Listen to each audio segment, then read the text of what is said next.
guys, welcome Hi back guys, welcome back. to the Sports and Sushi podcast.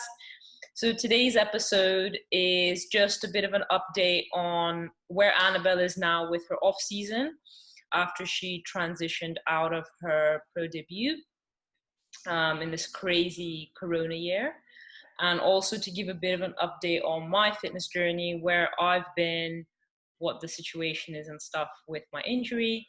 Yes.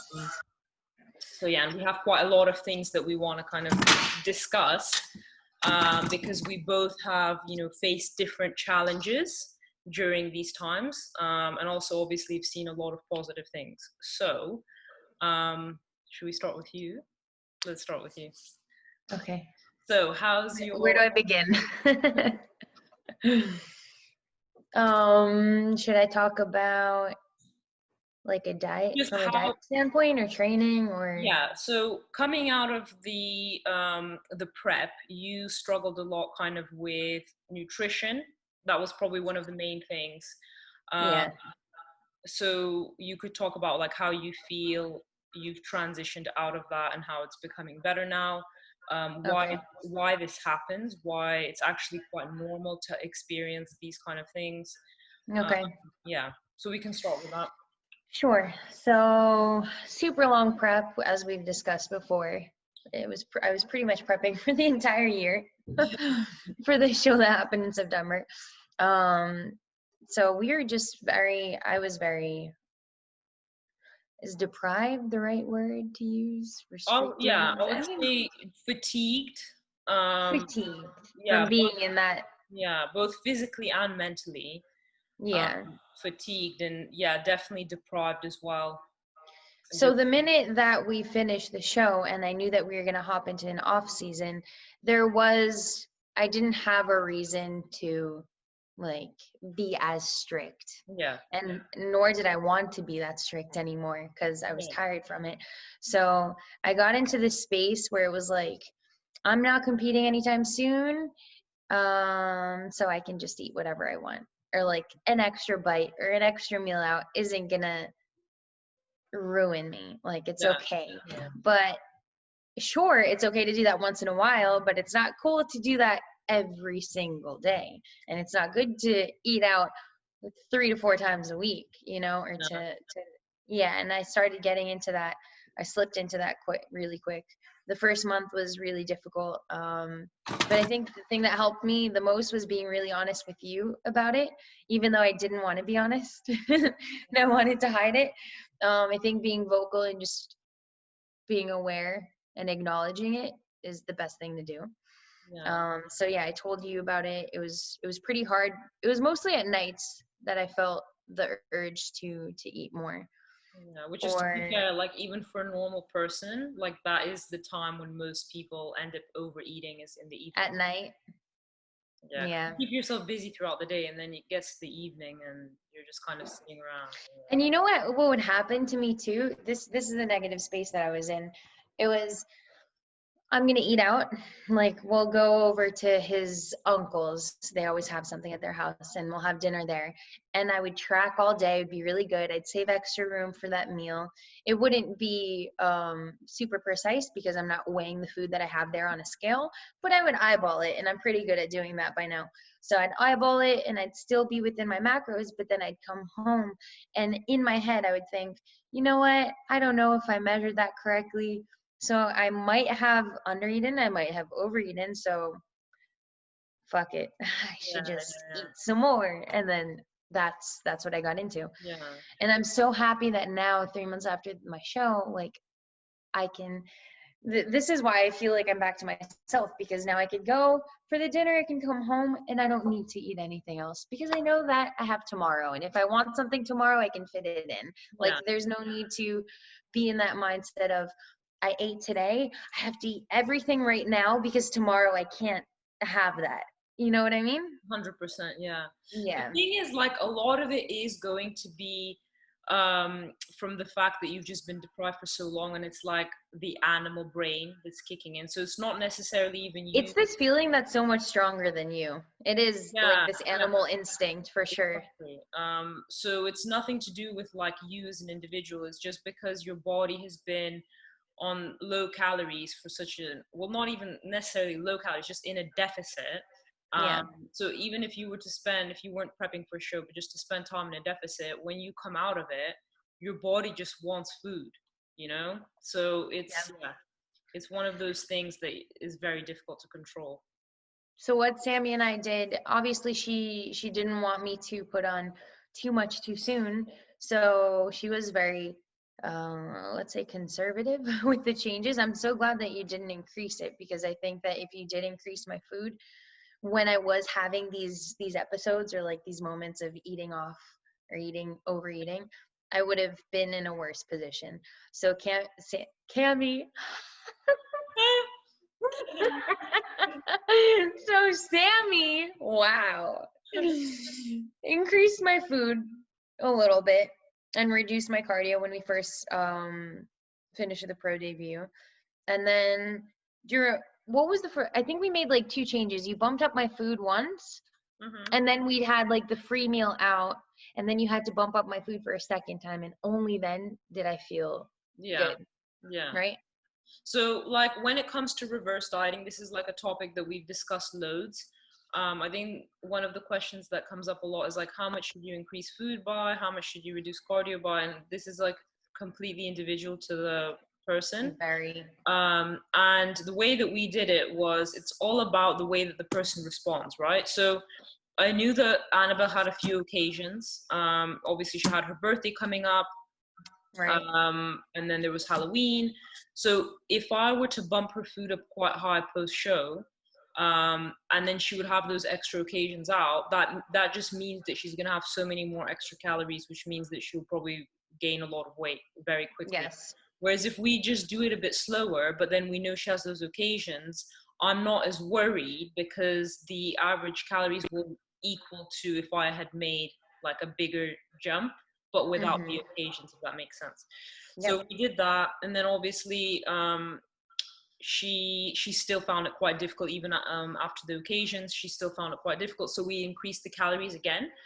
And now that she's spent a few weeks now outside of prep, her body could tolerate a bit more food, so we just slowly added in a bit more. Mm-hmm. Then she had Thanksgiving, so another occasion. So I would say the first kind of 2 months post show, because you had a lot of occasions, it's really difficult to like know exactly how much to increase, How much? because we don't know like how much you're having. um so obviously like the ideal scenario, but not everyone can do this, and like I'm not saying that you have to do this, but it's like the first 6 to 8 weeks post show is literally just to be very strict with your diet. Mm-hmm. That's the most ideal way, but I do also realize that people have occasions, they have families, they have friends. So as long as you just do the best that you can to Yeah. not go crazy, because I don't think you actually went crazy. Like the position you're in now is really good, like compared to last off season. I think that's the main thing, is that as long as you're improving like over time, Over time, that's what then matters. that's the most important thing. And now you feel really good. So at this weight, you feel really good. Yes. You're not, for what I know, you're not having any issues with nutrition. No. And if you are, you should always tell your coach, because like if they judge you for that, then they have issues. Like I know some coaches who, like, in the off season, they expect their clients to be like robots. Like, oh, if you want to be a real athlete, then you have to be like this, like all year round. Mm-hmm. Thing is, like, I get it, but if your body doesn't know whether you're on a diet plan, it knows calories obviously, but it doesn't know whether you're on a diet plan or if you're like just eating food. Yeah. So I think the most important thing is just to like look at what you're currently doing. Are you in a deficit? Are you in a surplus? And like stay to that specific goal. So obviously right now you can be a bit more flexible because you're not in a deficit. And let's be real, if you go 200 calories over your food, you're not going to get super fat. Like, you might gain a bit of weight if you do that every single day, but it's not going to be crazy. So yeah, and at least now, like Annabel, because she's actually having a positive experience in her off season. Let's say if she did it like the normal old school way where you'd have like a strict diet, let's say she would be 2 kilos lighter than now. Okay, let's just use that as an example. Okay. But she didn't have any of those occasions. She was kind of like missing out on stuff. So then when it comes to prep again, she'll be like, I just feel like I didn't really have any time off. Like I didn't really get to like spend time with my family. And it is really difficult. I think if you're just someone who doesn't have friends and family, like sure, go for it then. But yeah, I think it's important to enjoy the whole process. To enjoy it, yeah. Yeah, and you're probably going to give more during prep because I actually and had the time off. Yeah. As long as you're still making progression in the gym, that's the most important thing, and that is what's happening. Like if Annabelle, oh my gosh, every single session is getting better. When I think that I can't progress more, be it form or adding weight, and it's not like, oh, I'm increasing by a pound. No, it's like 5 to 10 pounds each session. I know it'll get to a point where it's going to stop, but I didn't think that I was going to progress this quickly. Yeah, I think it's that's really the good thing. Like if your feedback was, you know, you gained weight, you're eating more food, but your training is so bad, like that's when it's a problem. That's a bad sign. Yeah, whereas like with the feedback that she's giving me and like the whole, if you look at the whole situation, it's not a bad thing at all. So I'm really happy about that. Have you learned anything so far this off season compared to last off season about just the process or yourself, anything like that? Like exiting a show, you're saying? Yeah, like how would you compare it this year round to last prep when you came out? Oh, I definitely think it's a lot better. It's hard to compare it to last prep because last prep I jumped into vacation mode and I didn't even track. Whereas here I had a plan. I just feel like having a plan is better than winging. And you've been productive with the training because you went straight into back into training. You obviously had structure with food, whereas you went on vacation. You weren't able to train when you were out there. No, it was so different. That's why it's so difficult to compare. But definitely having structure is the best thing. And I think that coming out of a show, it's never easy. I don't care what athlete says that it's easy. It's not. It's hard, but it gets better. Especially like what I experience with food, or like wanting to binge or wanting to overeat. Every single off season that gets better. Yeah, definitely. And it will only get better as well because your body is used to holding like a lower body fat. So I'm really happy to hear that. Is there anything else that you want to like mention about your off season, or I don't know, training? We can come back to training later if you want. Like later. Yeah, we could probably come back to it. I don't think that there's anything. No. And no, I think overall I just feel really good.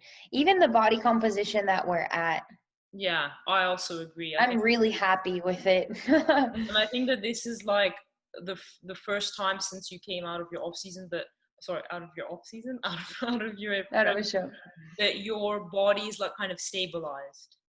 So we just need to keep you here, like keep it here, recomping. Yeah. But yeah, that's really cool. Really happy. Now over to you. Let's talk about your So for me, it's been a really crazy year. I have touched on it a couple times, but I basically have been experiencing like hip issues for quite some time now, like for years, I would say. And basically it got really bad at the start of the year. I'm just recapping. And I had to take time completely off training. I was advised, by different people, like I have to just take time off training.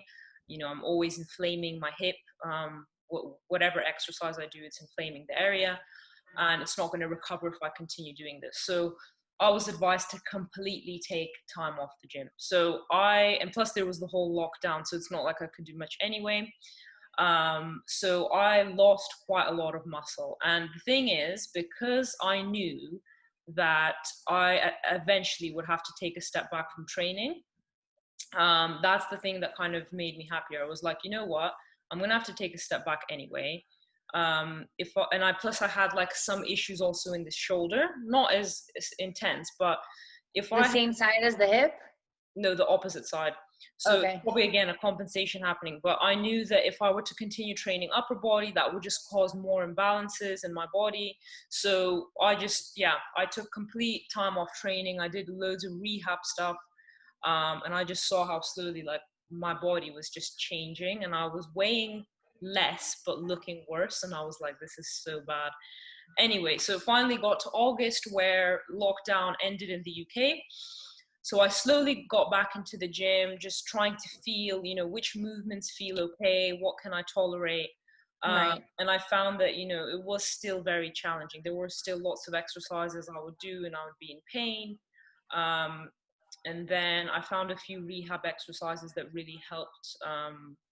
Like when I did them at the start of the session, it would activate the right muscles. So those are being the adductors, so the inside of my hip, and the outside, so the two muscles that really stabilize your pelvis.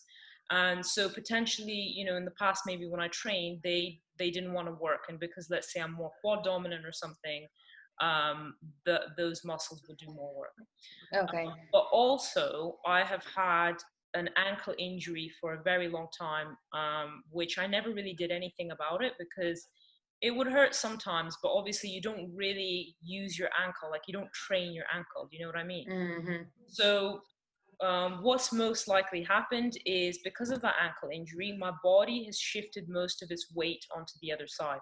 And obviously if you put more weight through one side, that's definitely going to cause, some changes in your body. Mm-hmm. So around September, October time, I went to a chiropractor, and they did scans of my spine and my pelvis. And what they found was that my body is actually stuck. So it's not straight like this, it's stuck like this in a rotation. And I would perform a squat in front of the chiropractor.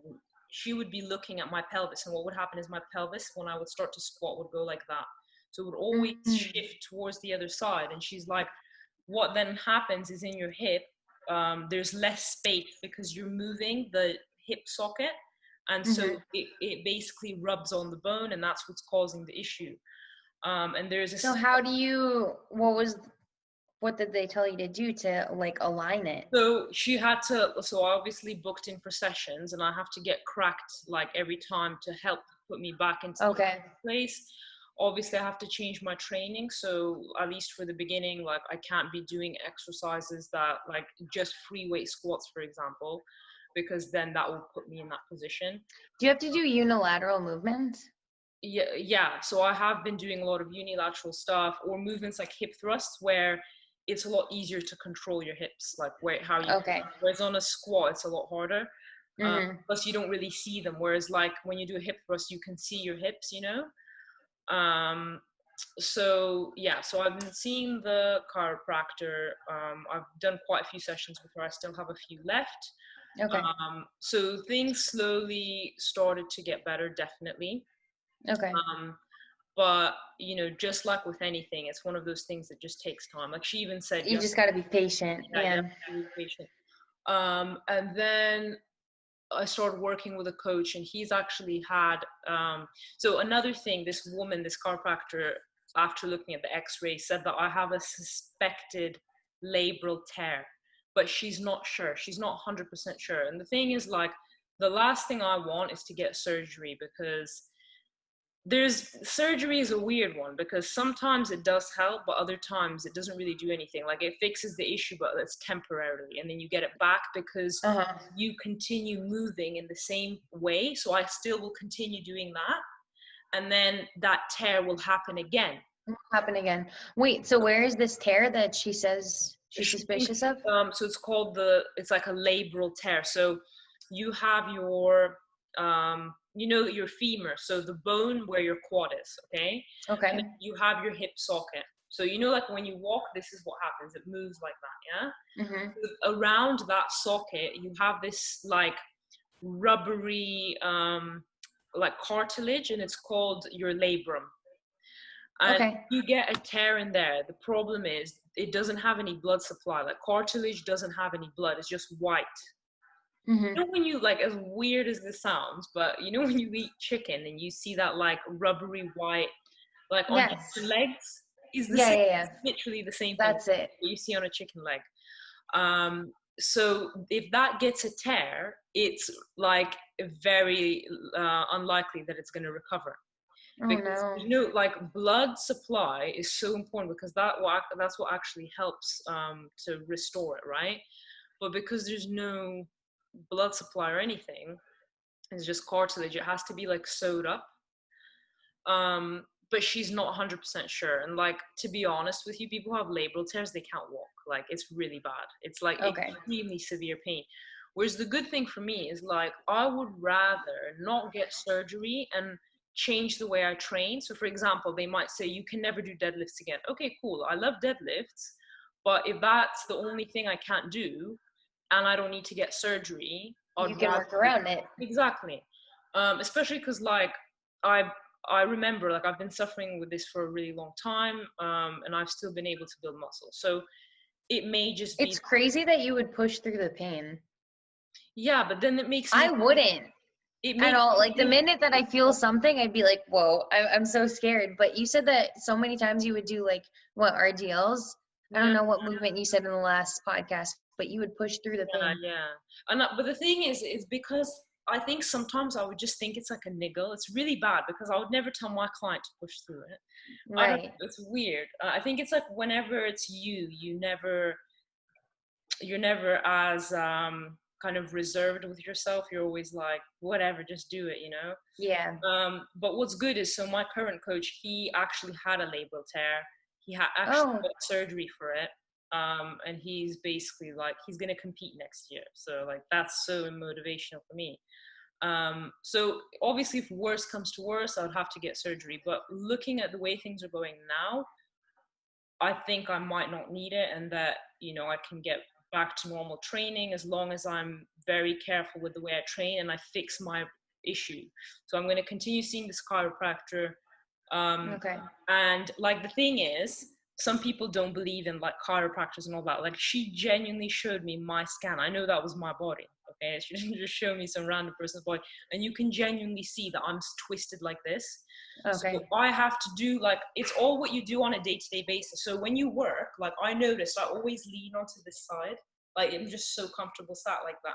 So I need to really stop doing that because it puts me in this position. I need to like maintain a straight posture. Um, Mm-hmm. you know, try not to maybe sleep on the bad side, like Okay. sleep on the other hip. So there's lots of, Is your chiropractor, does she speak with your coach or do you like send the scans over to so your yeah, coach? so the cool thing first of all about my chiropractor is that she's a WBFF pro. Oh, that's so Yeah, cool. I didn't know this. it's so sick. Like I actually had no idea, but then we got talking, and then she told me, and basically I know her through a friend. Like a friend recommended her, Okay.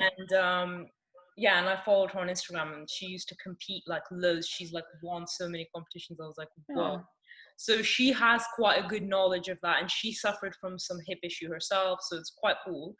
Um, but no, she hasn't spoken to my coach. But the cool thing is that my coach, on his like coaching team, they have a physio, and so okay.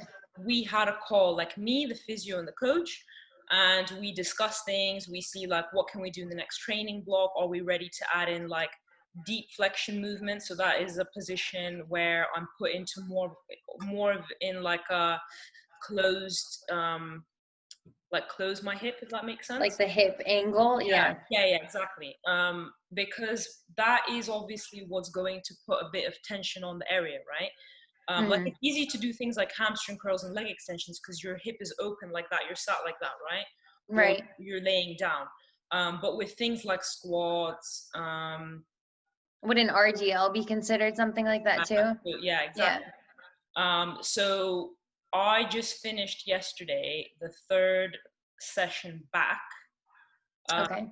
from like actually doing those movements, and the only time I had a bit of pain was after my first session, which was belt squats and hyperextensions. Okay.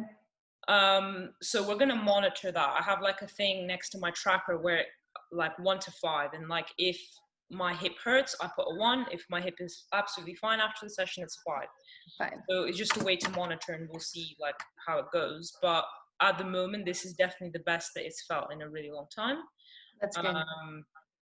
I think the hardest part for me out of all of this, other than like the whole like mental aspect of losing muscle, especially because I used to be told in the gym that I'm too big for bikini and that I shouldn't do bikini because I just have too much muscle for it.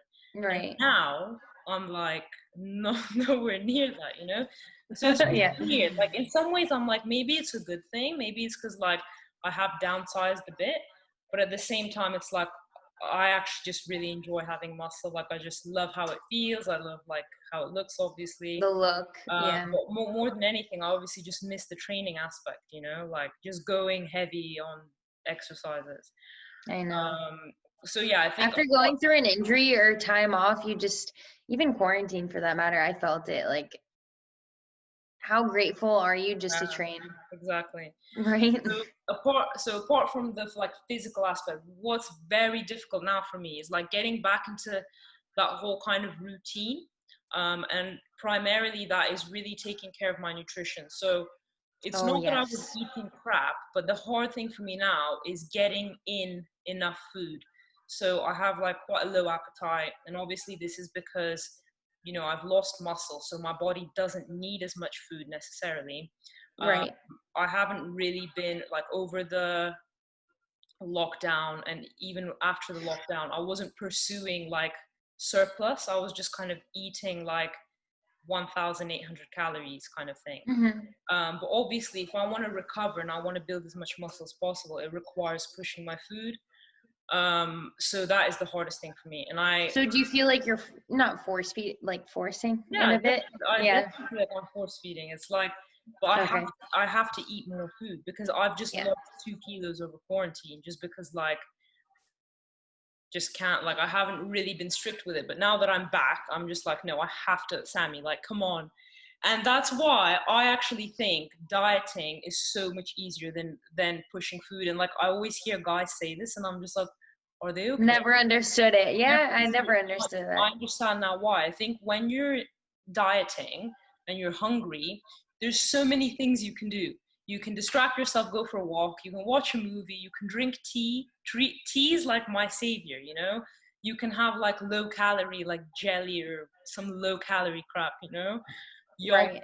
And but the thing with bulking, there's literally, you just have to eat the food. There's nothing you can do. Like why would you distract yourself? Like if anything, you have to like do it, you know? Do it. Sit down So and eat the food. yeah, the only thing that I found that helps is obviously eating high calorie foods. So Yeah, I low, was gonna say like maybe jam on bread, yeah. So for the example. issue with it is that you end up eating a lot of sugar and like foods that Mm. aren't necessarily healthy. But unfortunately, it's just like, would you rather just like really care about the foods you're eating or make progress, you know? And actually, one line I will never forget, JP has a video, okay? I need to find it and I need to record it and put it on my story. Okay. But basically, it's a video of him going like, you know, you hear all these like skinny guys who go like, oh, I can't get my food in. You know, and they're very picky with the foods that they eat. They're like, oh, I'm only gonna make gains if I eat like chicken and rice. And JP just basically goes like, mate, I don't care what you're eating if you're still small. So essentially what he's trying to say is like, if you care so much about the foods that you're eating and you're really struggling to put on muscle, maybe you should really reconsider like what you're trying to achieve. Because if you want to achieve muscle, you need to get the food in. So if that means you need to eat some cereal or you need to eat foods that are not as nutrient dense, Right. then you're gonna have to do that. Like you're not, I'm sorry, but having a bit of like bad food for you is not gonna kill you. No. Sure, it's probably not the most healthy thing, but like, what's it gonna do?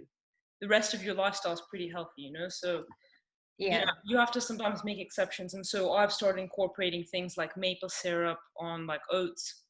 Okay. Um, jams, honey. My aunt makes her own honey, so I guess it's Oh, okay. that's sweet.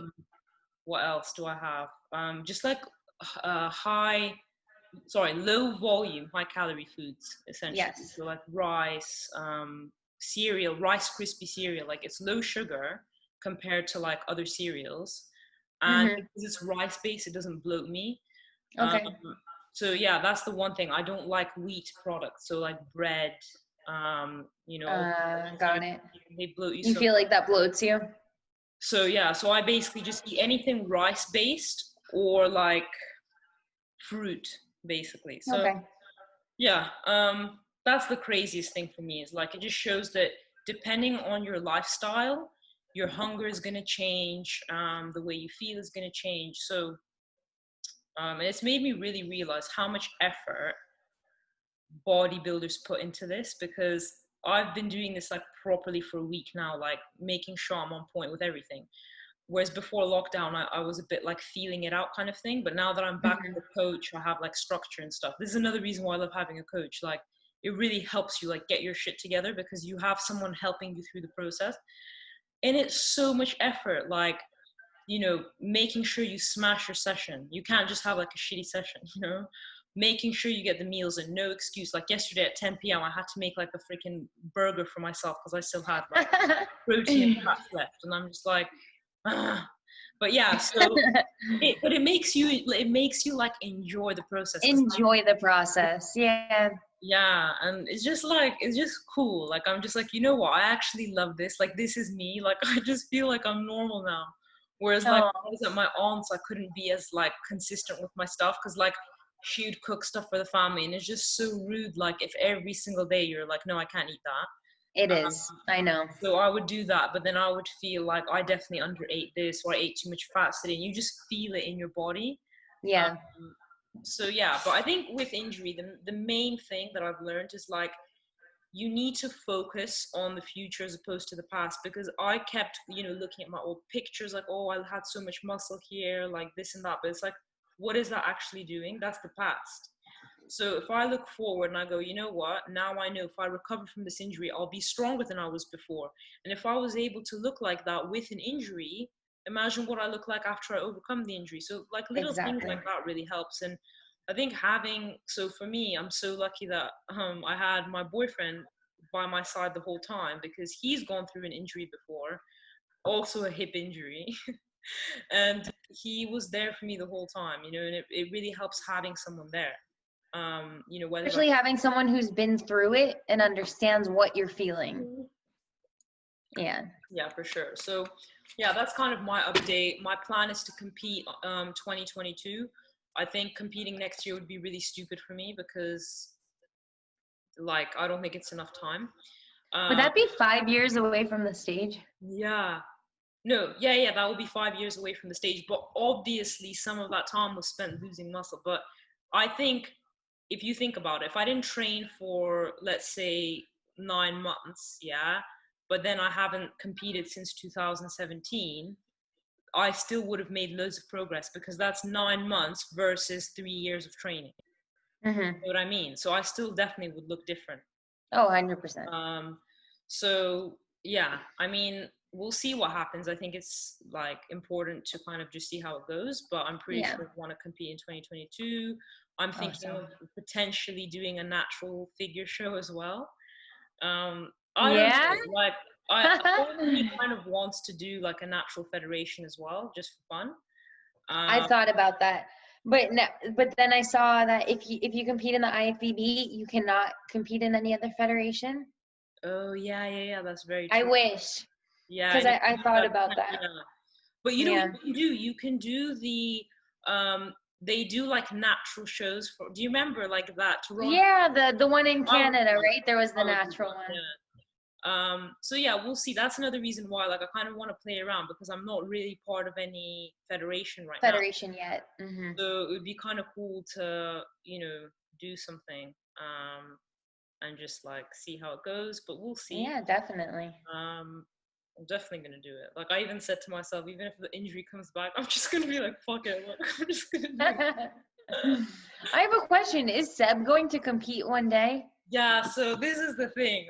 I've told him so many times. He's competed before. Oh, I And didn't know that. so he competed like literally 5 years ago or 6 years ago.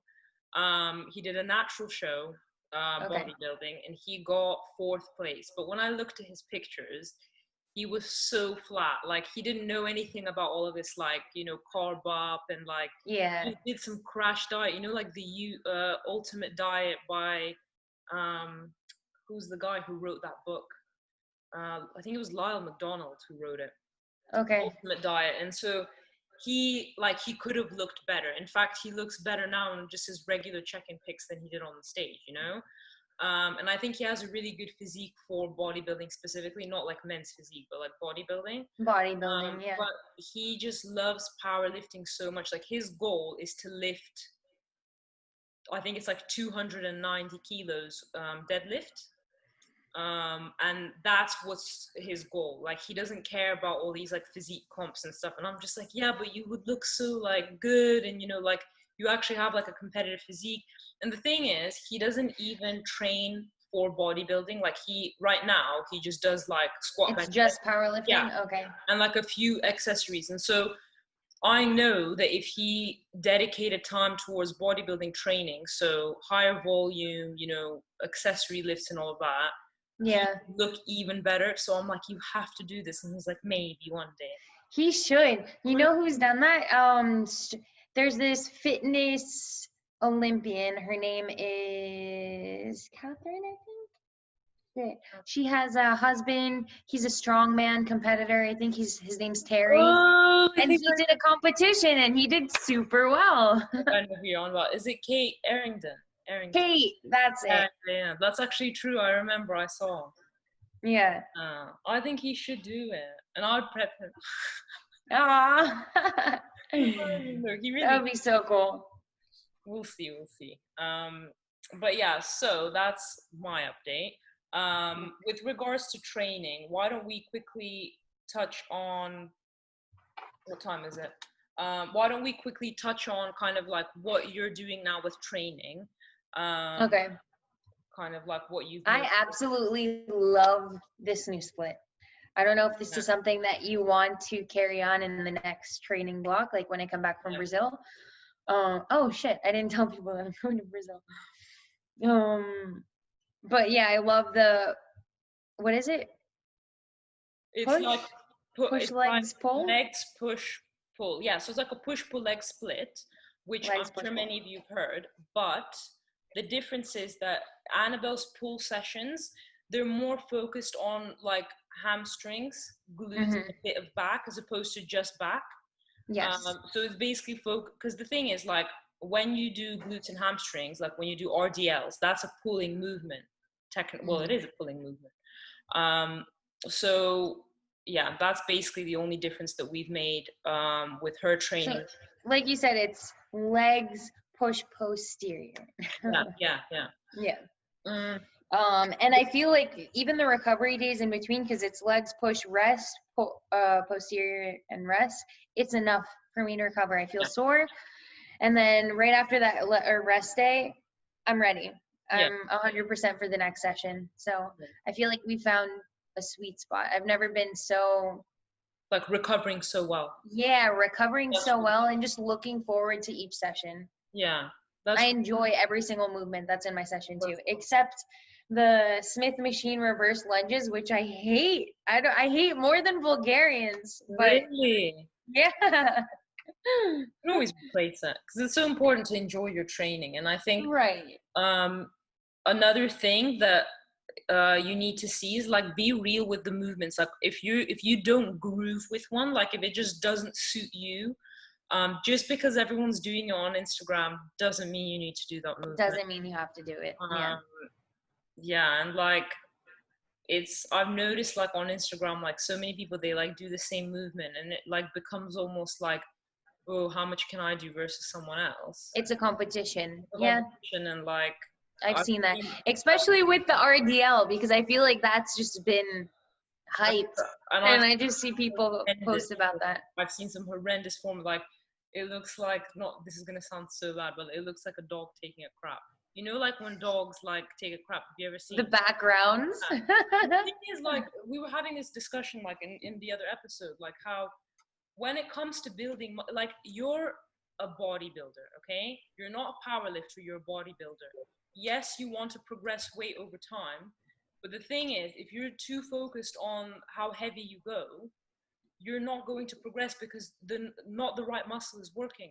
It's a very fine line. Yeah, Yeah. bodybuilding is all about stimulating a specific muscle to grow it, right?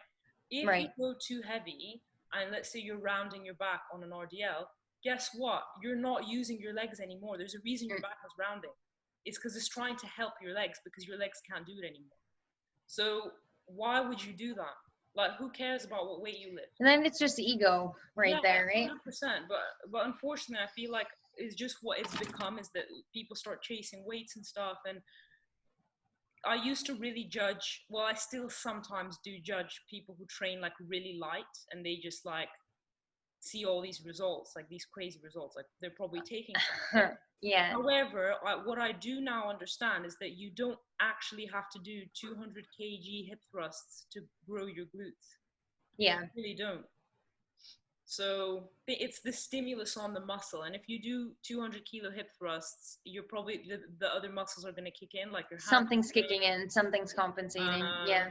So yeah, and like so many people, like they would do that, and then you'd ask them like, can you feel that your glutes worked? And they'd be like, I feel more like my quads and hamstrings did the work. And it's like, well, yeah, it's because it's a lot easier to activate those than the glutes. Yeah. Perhaps you should, lower the weight and maybe do a bit more sets on that, for example. So, yeah, which leads me on to the next thing to do with your training. I don't know why, if it's my computer or yours, before you start talking, your volume's a little low. Is something covering your mic? No. No, what about now? Say something. Now? Hello? It's the same. When did it start? Like the whole time? No. Just like 3 minutes ago. But I just noticed that my speaker, they're at 100. Wait, what about now? Can you hear me? Now I can hear you clearly. That's weird. Maybe it's like, I don't know what I did. I was just going to say, like, touching on your training, people always like think about what is the best exercise to do. So like, I'm trying to build my legs. Should I be doing squats? Should I be doing deadlifts? We were speaking with Annabel about this earlier, and it's about what can you recover from. So that's why you see a lot of bodybuilders, they don't do like, loads of like squats, deadlifts, and bench because they are harder to recover from. Not that it's not a good movement, but if you're not recovering properly from it, maybe you should reduce the volume or completely take it out, right. And find an exercise that you actually can recover from. And like, I know my body quite well, and I know that if I want to grow my legs and I add squats in, like my legs will explode. So I know for me that's good movement. Whereas like for some people, maybe that when they do squats, they realize that they don't really recover well and they do better with like a leg press or something, So there is no perfect exercise. It's just like trying out different things. And like the longer you work with someone, the more you get to know what works for them. Yeah, I feel like me and you are quite similar, like with the exercises that we do that work for us. Yeah, because I remember like after your first competition, we really focused on squats.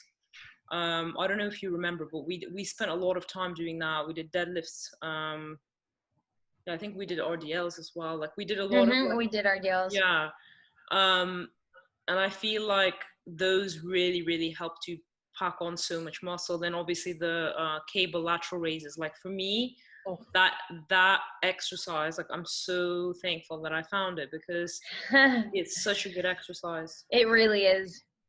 And you know what? I found a new way to do it that makes it even better. I need to show you. You need to set the cables not all the way down, but like halfway up. So like in the middle. I think you do that anyway because I do that. When I bring the bench. Yeah.